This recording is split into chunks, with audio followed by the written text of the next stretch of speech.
General Estomo, have you met him? Nagkita ba kayo face to face? Yes.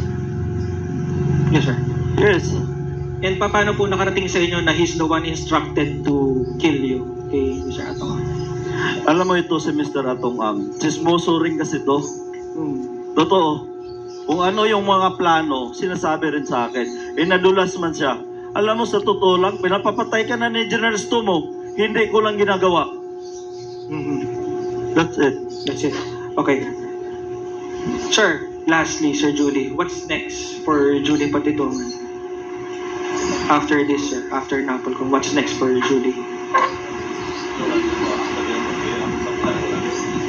Siyempre, iligtas ko muna yung sarili ko dahil ngayon nakita na nila kung saan ako 100% pati anino ko kinahabol na ng mga pulis na yan at saka ni Mr. Atong Ang.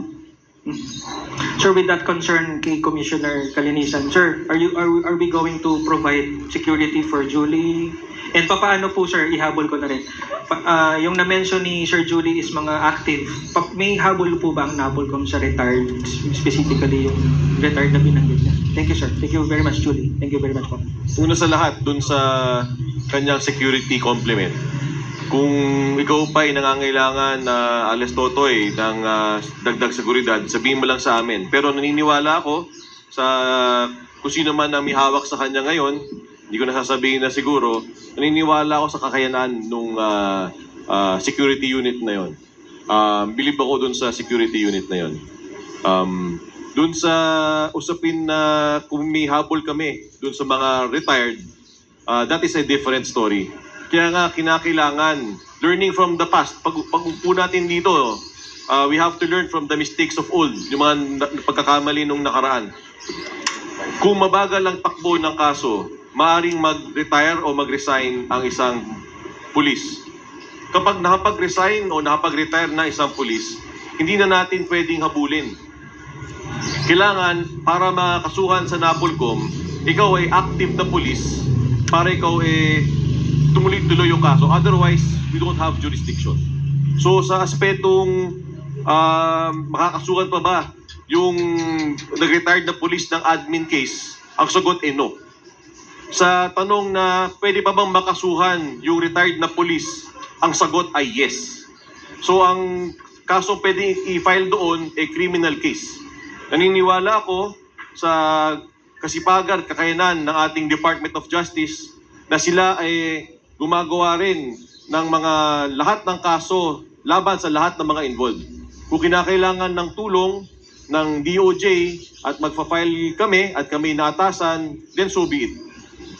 Pero again, uulitin ko, tuloy ang investigasyon ng National Police Commission.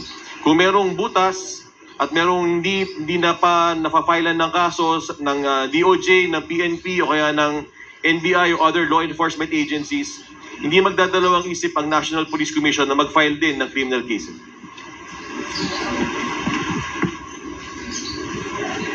Thank you, Sir Vice Chair Calinieviedo of Rappler. Hello po, good afternoon. For Totoy, sir, to confirm lang, yung sinasabi niyo po na Estomo is si retired Lieutenant General Jonel Estomo, sir? Yes, sir. Okay. May question, sir. Nabanggit niyo po yung pangalan po ng mga pulis po na sinampahan niyo po ng reklamong administratibo. Paano po naisip ng Alpha Group o kung sino man po na involved dito sa pagkawala na itap itong mga pulis na to? Saan nila nakuha yung idea at paano yung naging communication from the beginning po? Una niyan, Major pa yan noon, si Urapa. Pinakilala sa akin na ni Colonel Malinaw. Dahil yan si Colonel Malinaw, kaibigan yan ni Engineer Celso Salazar. Close yan sila. Doon nagsimula ang lahat ng mga pangyayari. Just last follow-up on you, sir. Bukod po sa sabong, sir, meron ba silang parang allegedly illegal activities prior to the sabong na involved sila? Kaya nagka-idea na ipakilala po sa inyo? Kasi sila yung tagaligpit sa war on drug noon. For Viseo Calinisan. Sir, we understand that this is administrative in nature and yung pinakamataas na paano makakatulong po itong case build-up natin sa admin, sa future criminal complaint if ever po na magkakaroon, sir? Thank you. Lahat ng makalap naming ebidensya ay maaari din gamitin ng iba pang forum. So kung ito ay gustong gamitin ng Department of Justice, then so be it. So at least nagsisimulan na ang proseso ng hustisya dito. Kahit admin case lang ito, umuusad na.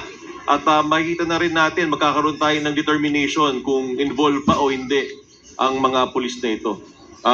Ayaw man natin pag-usapan, even yung hindi mga pulis, mapag-uusapan dito kasi they were not working in silos. So if the other law enforcement agencies want to use our findings or use our decision, then thank you and so be it.